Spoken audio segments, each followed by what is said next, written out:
Indians, especially because it was a favorite of the father of the nation. And my sincere compliments to the group that sang this hymn. The group sang it beautifully. I could not but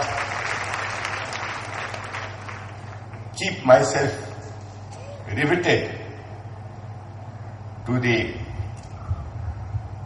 I would say, not only the melody of the song, the thoughts of the song, but the beautiful and disciplined way in which the group stood here and sang the hymn.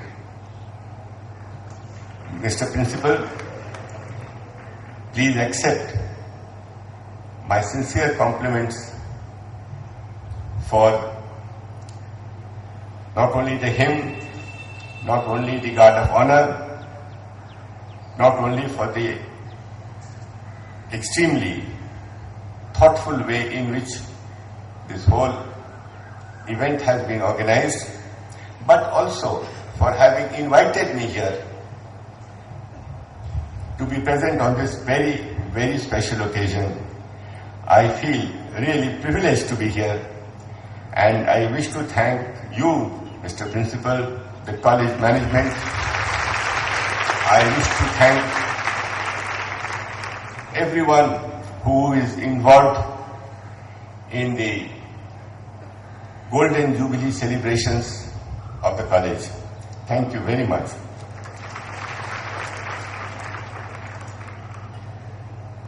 That you have invited here, and the gentlemen, the personages who have come here, His Excellency Ma George Purakottil Bishop, the Honorable Minister for Water Resources, the Municipal Chairman, the Vice Chancellor of the Mahatma Gandhi University, and of course the manager of the college, Reverend Francis. All of you who have come here would indicate the high esteem in which this college is held, and it is a kind of, I would say, a certificate to the college richly deserved. I feel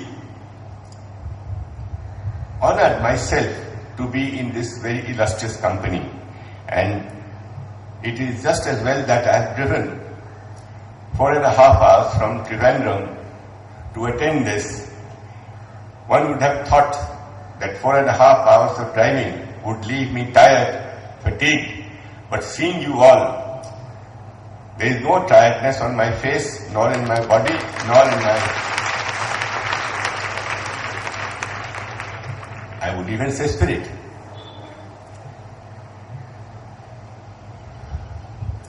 Friends, this college has been named after someone who was extraordinary. Cardinal Newman was an extraordinary person. He was an extraordinary person for two reasons. One was that he had a thought, an original thought, a thought which he developed when he was a student at Oxford. And that thought led to his thinking of how to bring about spiritual renewal. And that is now known as the Oxford movement. Not everybody is in a position to think of such things, think such thoughts, and then put them all down in a book form to be read by millions of people. Cardinal Newman did that. And that marked him out as an extraordinary person, a person with a exceptional bent of mind. And the second,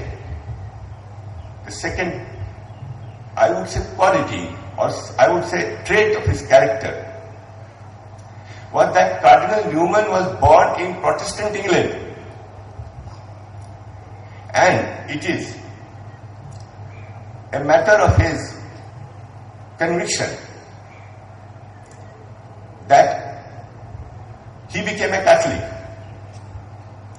And if I remember correctly, he was also ordained as a priest by the Pope in Rome. That is something that doesn't happen normally. It's a remarkable thing.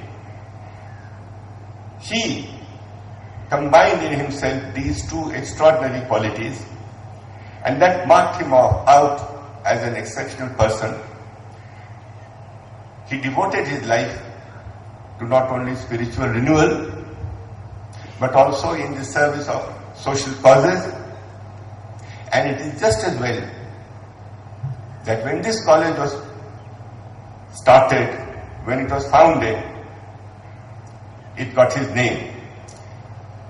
I do not know how many of those who were part of the original proposal to found this college are present here today.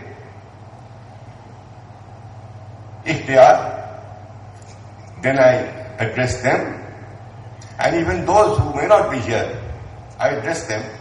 And I said that they did a wonderful thing in naming this college after him. And not only was this college named after him by people who were cognizant of the contributions of Cardinal Newman, but over the years, these past 50 years, this college has proved itself worthy of being named after such an extraordinary person. And for this, like the Vice Chancellor mentioned, it is addressed to you, and I am sure others also would have mentioned it, but quite unfortunately I was not able to understand, since I am not so good at Malayalam. But yes, over the years, this college has acquired for itself a certain reputation, and if it has done so, it is entirely because of the management of the college, the principal, the present principal, his predecessors, the teaching staff of the college, the non-teaching staff of the college, and all this would have been of no use, would have brought things to a knot had it not been for the bright students of this college. And I today stand before you to say that if this college has today gotten such a reputation, such a prestige, it is as much due to the college management and its teaching staff as it is to the student community of this college. And I would like to compliment the students who have been here. Today they are here. They were here yesterday. They were here 50 years ago. It is they who have made the college what it is. I was just going through the booklet that has been given to me, and I read through some statistics, some information. It is a matter of great satisfaction that the college has very thoughtfully chosen subjects for being promoted in the manner of rewards, cash prizes, and so on for students who do well. I was thinking if there is anything that I could suggest as an improvement, but quite honestly, as of now I cannot. But I promise you, Mr. Principal and Mr. Manager, that when I get back to Trivandrum, I shall give it my thought, and I shall let you know if there is something more that I can suggest to improve the whole thing. And if that is accepted, I suppose it will be all to the benefit of the college.